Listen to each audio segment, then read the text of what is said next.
दर्शकों ब्रेक बाद तुहाडा सब दा निੱਘਾ स्वागत है। रूह दी खुराक गुरबाणी विचार असीं डॉक्टर साहब कोलों सुनते हाँ रोजाना की तरह। हुण भी आपां डॉक्टर साहब कोलों उन्हां दे विचार सुनते हाँ जी। डॉक्टर साहब की कहना चाहोगे?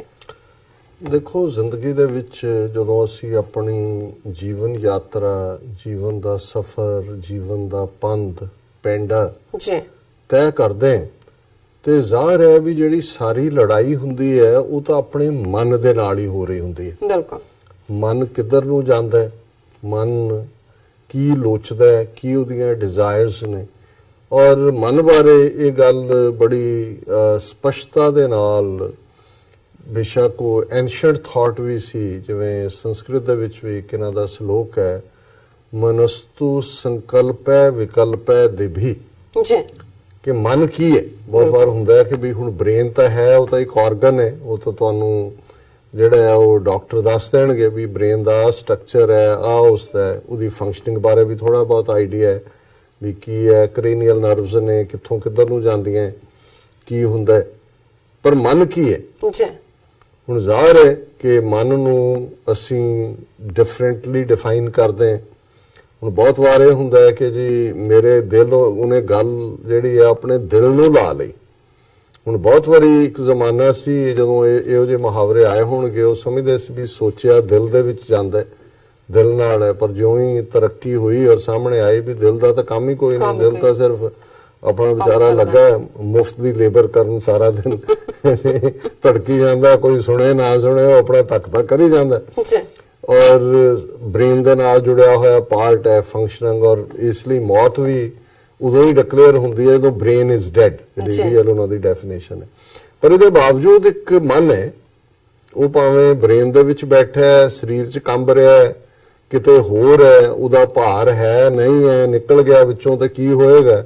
ਪਰ ਇੱਕ ਗੱਲ ਜ਼ਾਹਰ ਹੈ ਕਿ ਖੇਡ ਸਾਰੀ ਜਿਹੜੀ ਹੈ ਉਹ ਮਨ ਦੀ ਹੈ ਜੀ।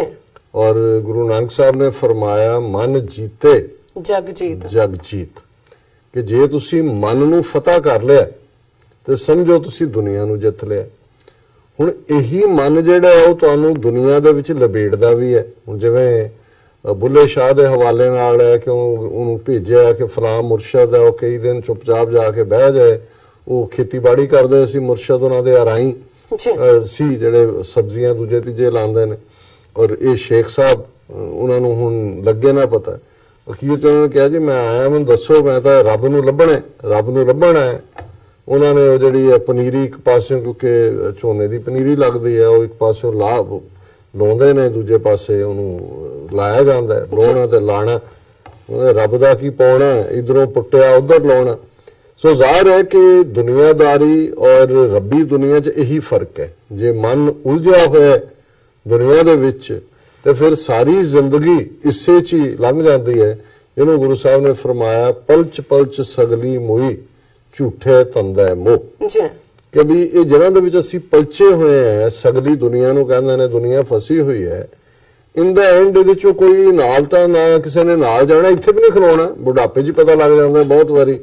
ਜਿਹਨੂੰ ਅਸੀਂ ਭਗਤ ਬਾਣੀ 'ਚ ਪੜ੍ਹਦੇ ਹਾਂ ਕਿ ਛਿਨ ਛਿਨ ਤਨ ਛੀਜੈ ਜਰਾ ਜਨਾਵੇ, ਤਬ ਤੇਰੀ ਓਖ ਕੋਈ ਪਾਣੀ ਉਹ ਨਾ ਪਾਵੇ, ਕਿ ਤਨ ਜਦੋਂ ਛਿਜ ਰਿਹਾ ਟੁੱਟਦਾ, ਜਰਾ ਬੁਢਾਪਾ ਆਵੇ ਤੇ ਮੂੰਹ 'ਚ ਕੋਈ ਪਾਣੀ ਪਾਉਣ ਵਾਲਾ ਵੀ ਨਹੀਂ। ਹੁਣ ਇੱਕ ਪਾਸੇ ਇਹ ਹਕੀਕਤ ਹੈ, ਪਰ ਇਹਦੇ ਬਾਵਜੂਦ ਮੋਹ ਮਾਇਆ ਬੜੀ ਮਿੱਠੀ ਲੱਗਦੀ ਹੈ। ਮੈਨੂੰ ਯਾਦ ਹੈ ਟਾਂਡੇ ਦਾ ਜ਼ਿਕਰ ਹੈ ਜਲੰਧਰ ਦੇ ਨੇੜੇ, ਜਿਹੜਾ ਤੇ ਇੱਕ ਬਿਰਧ ਮਾਤਾ ਜਿਨ੍ਹਾਂ ਦਾ ਇੱਕ ਪੁੱਤਰ ਡਾਕਟਰ, ਇੱਕ ਵਕੀਲ, ਇੱਕ ਦੂਜਾ, ਉਹ ਕਿਸੇ ਦੇ ਘਰ ਆਏ ਹੋਏ ਸੀ ਤਾਂ ਉਹਨਾਂ ਦੇ ਪੋਤਾ ਕਿ ਪੋਤੀ ਹੋਏ ਸੀ ਤੇ ਉਹ ਜਿਹੜੇ ਉਹਨਾਂ ਦੇ ਦੋਵੇਂ ਹੀ ਬੇਟੇ ਸੀ ਮਾਤਾ ਦੇ, ਉਹ ਬਿਲਕੁਲ ਮਾਂ ਪਿਓ ਦਾ ਧਿਆਨ ਹੀ ਨਹੀਂ ਸੀ ਰੱਖਦੇ, ਉਹ ਵਿਚਾਰੇ ਇਕੱਲੇ ਇੱਕ ਉਸੇ ਕਮਰੇ 'ਚ ਰਹਿੰਦੇ ਸੀ। ਤੇ ਉਹ ਜਿਹੜੇ ਵਧਾਈ ਦੇਣ ਆਏ, ਉਸ ਨੂੰ ਉੱਥੇ ਮਾਈ ਵੀ ਬੈਠੀ ਸੀ, ਤੇ ਉਹ ਵਧਾਈ ਵਾਲੇ ਕਹਿੰਦੇ ਇਹ ਮਿੱਠੇ ਮੇਵੇ ਹੈ, ਮਿੱਠੇ ਮੇਵੇ ਆ। ਮਾਈ ਤੋਂ ਪਹਿਲਾਂ 2 ਮਿੰਟ ਚੁੱਪ ਰਹੇ, ਕਹਿੰਦੇ ਮਿੱਠੇ ਮੇਵੇ ਨਹੀਂ, ਮਿੱਠੇ ਕੀੜੇ ਆ। ਸੋ ਜ਼ਾਹਰ ਹੈ ਵਿਚਾਰੀ ਮਾਈ ਸਤੀ ਹੋਈ, ਕਹਿੰਦੇ ਆ ਦੇਖ ਲਓ ਸਾਡੇ ਮਿੱਠੇ ਮੇਵੇ ਦੋ, ਕਹਿੰਦੇ ਵਕੀਲ ਬਣਾਇਆ, ਡਾਕਟਰ ਬਣਾਇਆ, ਅੱਜ ਬੁੱਢਾ ਬੁੱਢੀ ਕੰਧਾਂ 'ਚ ਵੱਜਾ ਫਿਰਦੇ ਕੀੜੇ ਆ, ਕੀੜੇ ਮਿੱਠੇ। ਸੋ ਅੱਜ ਦਾ ਸ਼ਬਦ ਜਿਹੜਾ ਹੈ ਉਹ ਇਸ ਦੇ ਨਾਲ ਹੀ ਹੈ ਕਿ ਵੀ ਜੇ ਅਸੀਂ ਵਾਹਿਗੁਰੂ ਨੂੰ ਆਪਣਾ ਆਪਾ ਦੇ ਦਿੰਦੇ ਹਾਂ, ਚਰਨ ਕਮਲ ਸ਼ਰਣਾਏ ਨਾਰਾਇਣ, दीनानाथ भगत पारायण। और शुरू है मिथ्या मोह अगन शोक सागर ਕਰ ਕਿਰਪਾ ਉਦਰ ਹਰ ਨਾਗਰ। ਕਿ ਇਹ ਜਿਹੜਾ ਚਾਰ ਚਫੇਰਾ ਹੈ ਇਹ ਮੋਹ ਦੀ ਅੱਗ ਹੈ ਜਿਸ ਨੇ ਸਾਨੂੰ ਗਲੇਫਿਆ ਹੋਇਆ ਜੀ। ਜਿਹਨੂੰ ਅਸੀਂ ਪੜ੍ਹਦੇ ਹਾਂ ਤਿਤ ਸਰਵਰੜੈ ਪਹਿਲੇ ਨਿਵਾਸਾ ਪਾਣੀ ਪਾਵਕ ਤਿਨੇ ਕੀਆ ਪੰਕਜ ਮੋਹ ਪਗ ਨਹੀਂ ਚਾਲੇ ਹਮ ਦੇਖਾ ਤੈਂ ਡੂਬੀਲੇ। ਹੁਣ ਜ਼ਾਹਰ ਹੈ ਕਿ ਇਹ ਸਰੋਵਰ ਕਾਹਦਾ ਜਿੱਥੇ ਪਾਣੀ ਨਹੀਂ ਹੈ ਅੱਗ ਹੈ ਜੀ। ਪਾਣੀ ਦੇ ਪਾਵਕ ਅੱਗ ਨੂੰ ਕਹਿੰਦੇ ਨੇ। ਪਾਣੀ ਜਿਹੜਾ ਹੈ ਪਾਣੀ ਦੀ ਥਾਂ ਅੱਗ ਹੈ ਮੋਹ ਦੀ। ਔਰ ਇੱਥੇ ਮੋਹ ਦੇ ਇਸ ਚਿੱਕੜ ਦੇ ਵਿੱਚ ਪਹਿਲਾਂ ਅੱਗ ਹੈ ਪੰਕਜ ਮੋਹ ਪੱਗ ਨਹੀਂ ਚਾਲੇ ਪੈਰ ਤੁਰਦੇ ਨਹੀਂ ਤੇ ਦੇਖ ਰਹੇ ਹਮ ਦੇਖਾ ਤੈ ਡੂਬੀ ਅਲੇ। ਮੈਂ ਦੇਖ ਰਹੇ ਹਾਂ ਅਸੀਂ ਦੇਖ ਰਹੇ ਹਾਂ ਮਨ ਏਕ ਨ ਚੇਤਸ ਮੂੜ ਮਨਾ ਹਰ ਬਿਸਰਤ ਤੇਰੇ ਗੁਣ ਗਲਿਆ। ਕਿ हे ਮੇਰੇ ਮਨ ਤੂੰ ਕਿਉਂ ਨਹੀਂ ਉਹ ਇੱਕ ਨੂੰ ਯਾਦ ਕਰਦਾ ਉਹਦੇ ਬਿਨਾਂ ਤੇਰੇ ਸਾਰੇ ਗੁਣ ਔਗਣ ਬਣ ਜਾਣਗੇ। ਔਰ ਇਹੀ ਇਸ ਸ਼ਬਦ ਦਾ ਤੱਤ ਸਾਰ ਹੈ ਕਿ ਇਹ ਸਾਰਾ ਅਗਨ ਸ਼ੋਕ ਸਾਗਰ ਹੈ ਚਾਰ ਚਫੇਰੇ। ਔਰ हे ਸਤਿਗੁਰੂ ਵਾਹਿਗੁਰੂ ਕਿਰਪਾ ਕਰਕੇ ਨਾਗਰ ਹੁੰਦਾ ਸੋਹਣਾ ਹਰ ਨਾਗਰ ਮੇਰੇ ਸੋਹਣੇ ਵਾਹਿਗੁਰੂ। ਸਾਡੇ ਲਹਿੰਦੇ ਪੰਜਾਬ ਵਾਲੇ ਕਹਿੰਦੇ ਕਿ ਸੋਹਣਾ ਰੱਬ ਤੁਹਾਨੂੰ ਖੁਸ਼ੀਆਂ ਦੇ। ਸੋ ਇਹੀ ਹੈ ਹਰ ਨਾਗਰ ਸੋਹਣਾ ਰੱਬ ਹੈ। ਚਰਨ ਕਮਲ ਸ਼ਰਨ ਆਏ ਨਾਰਾਇਣ। ਗੁਰੂ ਸਾਹਿਬ ਫਰਮਾਉਂਦੇ ਨੇ ਕਿ ਜੇ ਅਸੀਂ ਉਸ ਨਾਰਾਇਣ ਦੇ ਵਾਹਿਗੁਰੂ ਦੇ ਕਮਲ ਵਰਗੇ ਲੋਟਸ ਫਲਾਵਰ ਵਰਗੇ ਚਰਨਾਂ ਨੂੰ ਲਿਪਟ ਜਾਈਏ ਉਸ ਦੇ ਪਿਆਰ ਚ ਆ ਜਾਈਏ ਦੀਨਾਨਾਥ ਭਗਤ ਪਰਾਇਣ। ਦੀਨ ਕਹਿੰਦੇ ਨੇ ਬਿਲਕੁਲ ਜਿਹੜਾ ਡਾਊਨ ਟ੍ਰੋਡਨ ਹੈ ਕਿ ਉਹ ਵਾਹਿਗੁਰੂ ਦੀਨਾਂ ਦਾ ਪ੍ਰਤਪਾਲਕ ਹੈ ਮਾਲਕ ਹੈ। ਔਰ ਭਗਤ ਜਿਹੜਾ ਹੈ ਉਹ ਉਸ ਦਾ ਪਿਆਰਾ ਹੁੰਦਾ ਹੈ ਉਹ ਉਸ ਦੀਨਾਨਾਥ ਦੇ ਸਾਹਮਣੇ ਆਪਣਾ ਆਪ ਰੱਖਦੇ। ਅਨਾਥਾ ਨਾਥ ਭਗਤ ਪੈ ਮੇਟਨ ਸਾਧ ਸੰਗ ਜਮਦੂਤ ਨਾ ਭੇਟਣ। ਉਹ ਵਾਹਿਗੁਰੂ ਅਨਾਥਾਂ ਦਾ ਨਾਥ ਹੈ ਔਰ ਜਿਹੜੇ ਉਸ ਦੇ ਰਸਤੇ ਤੇ ਆ ਜਾਂਦੇ ਨੇ ਉਹਨਾਂ ਦੇ ਅੰਦਰੋਂ ਮੌਤ ਦਾ ਡਰ ਖਤਮ ਹੋ ਜਾਂਦਾ ਹੈ। ਜਿਹੜਾ ਸਾਧ ਸੰਗ ਜਮਦੂਤ ਨਾ ਭੇਟਣ ਮੌਤ ਨੇ ਤਾਂ ਆਣਾ ਹੈ ਉਹ ਤਾਂ ਆਪਣੇ ਨਿਸ਼ਚਿਤ ਸਮੇਂ ਤੇ ਆਣਾ ਉਹਨੇ ਪਰ ਫਿਰ ਬੇਖੌਫ ਹੋ ਕੇ ਜਿਹੜੇ ਨੇ ਰੱਬ ਦੇ ਰਸਤੇ ਤੇ ਪਾਂਦੀ ਉਸ ਅਖੀਰਲੇ ਪਲਾਂ ਨੂੰ ਮਨਜ਼ੂਰ ਕਰਦੇ ਨੇ। ਜੀਵਨ ਰੂਪ ਅਨੂਪ ਦਇਆਲਾ ਰਵਣ ਗੁਣਾ ਕਟਿਐ ਜਮ ਜਾਲਾ। ਜੀਵਨ ਰੂਪ ਅਨੂਪ ਦਇਆਲਾ ਰਵਣ ਗੁਣਾ ਉਸ ਦੇ ਗੁਣਾ ਦਾ ਸਿਮਰਨ ਕਰਨਾ ਰੱਬ ਦੀ ਯਾਦ ਕਰਨਾ ਕਿ ਜੇ ਉਸ ਨੂੰ ਅਸੀਂ ਯਾਦ ਕਰੀਏ ਤੇ ਜੀਵਨ ਦੇ ਵਿੱਚ ਬਹੁਤ ਫਿਰ ਖੂਬਸੂਰਤੀ ਆ ਜਾਂਦੀ। ਅਨੂਪ ਕਹਿੰਦੇ ਨੇ ਖੂਬਸੂਰਤੀ ਨੂੰ।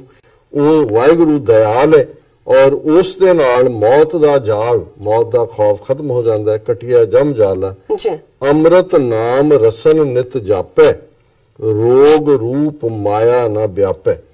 ਕਿ ਅੰਮ੍ਰਿਤ ਰੂਪੀ ਨਾਮ ਜਿਹੜਾ ਹੈ ਇਸ ਨੂੰ ਆਪਣੀ ਜ਼ਬਾਨ ਤੋਂ ਰਸਨਾ ਤੋਂ ਰੋਜ਼ਾਨਾ ਜਪਣਾ ਤੇ ਇਸ ਦਾ ਨਤੀਜਾ ਹੋਏਗਾ ਰੋਗ ਰੂਪ ਮਾਇਆ ਨਾ ਵਿਆਪੇ। ਜਿਹੜੀ ਅਸਲੀ ਬਿਮਾਰੀ ਹੈ ਉਹ ਤਾਂ ਮਾਇਆ ਦਾ ਮੋਹ ਹੈ। ਜੋ ਉਸ ਨਾਮ ਦੇ ਨਾਲ ਜੁੜਾਂਗੇ ਤੇ ਇਸ ਮੋਹ ਤੋਂ ਛੁਟਕਾਰਾ ਹੋ ਜਾਏਗਾ। ਜਪ ਗੋਬਿੰਦ ਸੰਗੀ ਸਭ ਤਾਰੇ ਪੋਹਤ ਨਾਹੀ ਪੰਜ ਬਟਵਾਰੇ। ਜਦੋਂ ਗੋਬਿੰਦ ਉਸ ਵਾਹਿਗੁਰੂ ਨੂੰ ਅਸੀਂ ਜਪਦੇ ਹਾਂ ਤੇ ਫਿਰ ਜਿਹੜੇ ਨਾਲ ਦੇ ਵੀ ਨੇ ਕੀਤੀ ਛੁੱਟੀ ਨਾਲ ਸੰਗੀ ਸਭ ਤਾਰੇ ਸਭ ਜਿਹੜੇ ਨੇ ਉਹ ਵੀ ਤਰ ਜਾਂਦੇ ਨੇ ਭਾਵੇਂ ਉਹ ਵੀ ਉਸ ਰਸਤੇ ਤੇ ਤੁਰ ਪੈਂਦੇ ਨੇ। ਪੋਹਤ ਨਾਹੀ ਪੰਜ ਬਟਵਾਰੇ ਬਟਵਾਰਾ ਵੀ ਚੋਰ ਨੂੰ ਕਹਿੰਦੇ ਨੇ। ਫਿਰ ਪੰਜ ਚੋਰ ਕਾਮ ਕ੍ਰੋਧ ਲੋਭ ਮੋਹ ਹੰਕਾਰ ਜਿਹੜੇ ਨੇ ਉਹ ਡਾਕਾ ਨਹੀਂ ਮਾਰ ਸਕਦੇ। ਮਨ ਬਚ ਕਰਮ ਪ੍ਰਭ ਏਕ ਧਿਆਏ ਸਰਬ ਫਲਾ ਸੋਈ ਜਨ ਪਾਏ। ਕਿ ਜਿਹੜਾ ਮਨ ਕਰਕੇ ਬਚਨ ਕਰਕੇ ਕਰਮ ਕਰਕੇ ਤਿੰਨ ਚੀਜ਼ਾਂ ਨੇ। ਇੱਕ ਅਸੀਂ ਸੋਚਦੇ ਹਾਂ ਉਹ ਮਨ ਹੈ ਮੂੰਹ ਚੋਂ ਬੋਲਦੇ ਉਹ ਬੋਲ ਹੈ ਤੇ ਕਰਮ ਹੈ ਅਸੀਂ ਜੋ ਕਰਦੇ ਹਾਂ। ਜਦੋਂ ਅਸੀਂ ਕਹਿੰਦੇ ਹਾਂ ਜੀ ਅਸੀਂ ਸੱਚੇ ਹੋਣੇ ਚਾਹੀਦੇ ਹਾਂ ਕਈਆਂ ਦੇ ਮਨ ਹੋਰ ਮੁਖ ਹੋਰ ਹੈ। ਕਈ ਮੂੰਹੋਂ ਮਿੱਠੀਆਂ ਗੱਲਾਂ ਕਰਦੇ ਨੇ ਕਰਮ ਉਹਨਾਂ ਦੇ ਹੋਰ ਹੁੰਦੇ ਨੇ। ਕਈਆਂ ਦੇ ਮਨ 'ਚ ਬੇਈਮਾਨੀ ਹੁੰਦੀ ਹੈ ਕਰਮ ਵੀ ਇਵੇਂ ਕਰ ਰਹੇ ਹੁੰਦੇ ਨੇ ਜਿਵੇਂ ਬਹੁਤ ਭਲੇ ਨੇ ਅੱਖਾਂ ਮੀਟ ਕੇ ਬੈਠੇ ਹੋਣਗੇ। ਸੋ ਗੁਰੂ ਸਾਹਿਬ ਨੇ ਫਰਮਾਇਆ ਮਨ ਬਚ ਕਰਮ ਪ੍ਰਭ ਏਕ ਧਿਆਏ। ਪਰ ਉਹੀ ਸਚਿਆਰੇ ਨੇ ਜਿਹੜੇ ਮਨ ਬਚਨ ਕਰਮ ਕਰਕੇ ਉਸ ਵਾਹਿਗੁਰੂ ਨੂੰ ਦਾ ਧਿਆਨ ਕਰਦੇ ਨੇ। ਸਰਬ ਫਲਾ ਸੋਈ ਜਨ ਪਾਏ ਉਹਨਾਂ ਨੂੰ ਹੀ ਸਾਰੇ ਜਿਹੜੇ ਫਲ ਹਾਸਲ ਹੁੰਦੇ ਨੇ। ਧਾਰ ਅਨੁਗ੍ਰਹਿ ਆਪਣਾ ਪ੍ਰਭ ਕੀਨਾ ਕੇਵਲ ਨਾਮ ਭਗਤ ਰਸ ਦੀਨਾ। ਅਨੁਗ੍ਰਹਿ ਹੁੰਦੀ ਹੈ ਕਿਰਪਾ। ਉਸ ਵਾਹਿਗੁਰੂ ਨੇ ਬਹੁਤ ਕਿਰਪਾ ਕਰਕੇ ਮੈਨੂੰ ਆਪਣਾ ਬਣਾ ਲਿਆ ਔਰ ਮੈਨੂੰ ਭਗਤੀ ਦਾ ਰਸ ਜਿਹੜਾ ਨਾਮ ਉਹ ਬਖਸ਼ਿਆ। ਆਦ ਮਦ ਅੰਤ ਪ੍ਰਭ ਸੋਈ ਨਾਨਕ ਤਿਸ ਬਿਨ ਅਵਰ ਨਾ ਕੋਈ। ਪੰਜਵੇਂ ਨਾਨਕ ਗੁਰੂ ਅਰਜਨ ਸਾਹਿਬ ਫਰਮਾਉਂਦੇ ਨੇ ਕਿ ਉਹੀ ਵਾਹਿਗੁਰੂ ਆਦ ਸੱਚ ਜੁਗਾਦ ਸੱਚ ਹੈ ਵੀ ਸੱਚ ਨਾਨਕ ਹੋਸੀ ਵੀ ਸੱਚ। ਆਦ ਚ ਵੀ ਸੀ, ਵਿਚਕਾਰ ਵੀ ਹੈ, ਅੰਤ ਤੇ ਵੀ ਉਹੀ ਹੈ, ਨਾਨਕ ਤਿਸ ਬਿਨ ਅਵਰ ਨਾ ਕੋਈ। ਔਰ ਉਸ ਵਾਹਿਗੁਰੂ ਤੋਂ ਬਿਨਾਂ ਹੋਰ ਕਿਸੇ ਚੀਜ਼ ਦੀ ਦੁਨੀਆ ਦੇ ਵਿੱਚ ਸਥਾਈ ਹੋਣ। ਬਿਲਕੁਲ ਡਾਕਟਰ ਸਾਹਿਬ, ਤੁਹਾਡਾ ਬਹੁਤ ਬਹੁਤ ਸ਼ੁਕਰੀਆ। ਤੁਸੀਂ ਅੱਜ ਦੇ ਅਹਿਮ ਇਸ਼ੂ ਤੇ ਅੱਜ ਦਾ ਵਿਚਾਰ ਸਾਡੇ ਦਰਸ਼ਕਾਂ ਨਾਲ ਸਾਂਝਾ ਕੀਤਾ। ਇਸ ਨਾਲ ਆਪਣੇ ਵਿਊਅਰਸ ਕੋਲ ਲੈਣੇ ਇਜਾਜ਼ਤ। ਵਿਊਅਰਸ, ਤੁਹਾਡਾ ਬਹੁਤ ਬਹੁਤ ਸ਼ੁਕਰੀਆ। ਤੁਸੀਂ ਆਪਣੇ ਕੀਮਤੀ ਸਮੇਂ ਵਿੱਚੋਂ ਸਮਾਂ ਕੱਢ ਕੇ ਸਾਨੂੰ ਆਪਣੇ ਰਾਏ ਤੇ ਸੁਝਾਅ ਭੇਜੇ ਨੇ ਤੇ ਭੇਜਦੇ ਰਹਿਣਾ ਸਾਡੇ ਇਸ ਪਤੇ ਤੇ SOS@tv4.tv ਤੇ। ਅਸੀਂ ਆਪਣਾ ਪ੍ਰੋਗਰਾਮ ਲੈ ਕੇ ਫਿਰ ਦੁਬਾਰਾ ਹਾਜ਼ਰ ਹੋਵਾਂਗੇ। ਤਦ ਤੱਕ ਲਈ ਮੈਨੂੰ ਤੇ ਆਪਣਾ ਸੁਣਾ ਗਿਆ ਦੋ। ਦੇਖਦੇ ਰਹੋ TV 84। ਬੁਲਾ ਦਿਓ ਫਤਿਹ। ਵਾਹਿਗੁਰੂ ਜੀ ਕਾ ਖਾਲਸਾ, ਵਾਹਿਗੁਰੂ ਜੀ ਕੀ ਫਤਿਹ।